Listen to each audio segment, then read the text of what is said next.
Bismillahirrahmanirrahim. Assalamualaikum warahmatullahi ta'ala wabarakatuh. Sampurasun.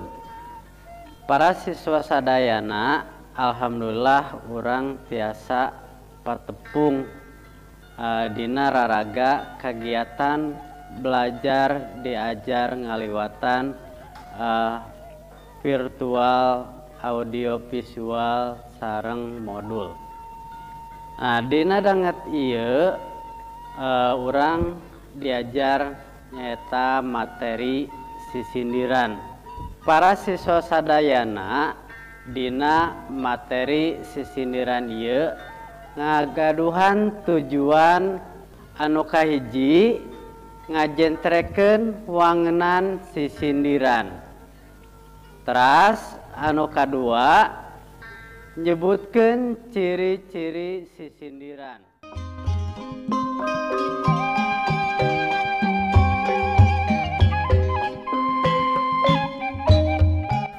Para siswa sadayana, sisindiran teh asal kecapna tina sindir.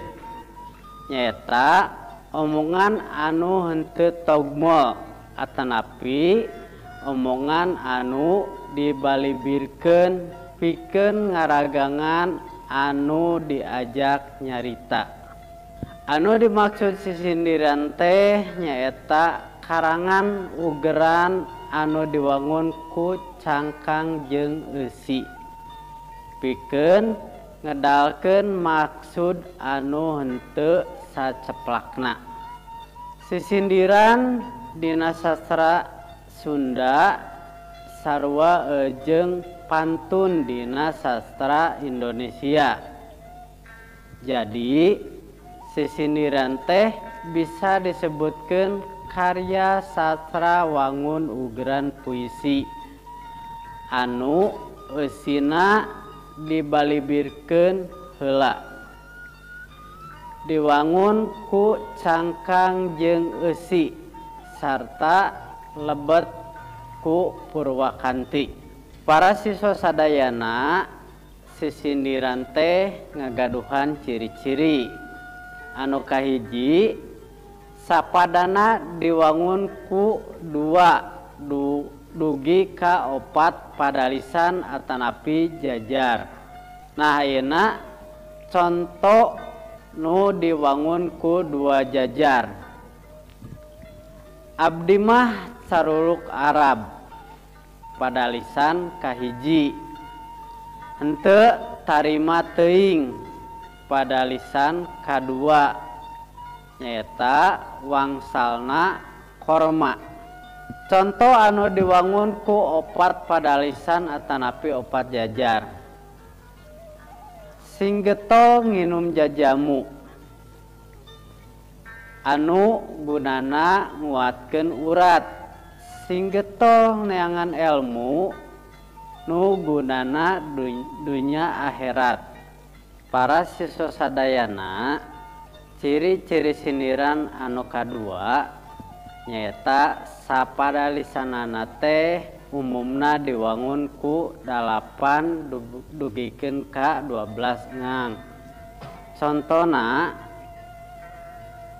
abdi mah ca ru lu Arab henteu ta ri ma teh teuing. Ciri-ciri sisindiran anu katilu nyata diwangun ku aya cangkang aya eusi. Dua padalisan cangkang, dua padalisan eusi. Contona singgeto nginum jajamu nu gunana nguatkeun urat. Nah eta teh mangrupakeun cangkang. Teras singgeto neangan ilmu nu gunana dunya akhirat. Nah eta kalebet eusina. Ciri-ciri sisindiran anu nomor keopat murwakanti dina ngang mimiti atanapi dinu panungtung. Contona aya meri dina rakit,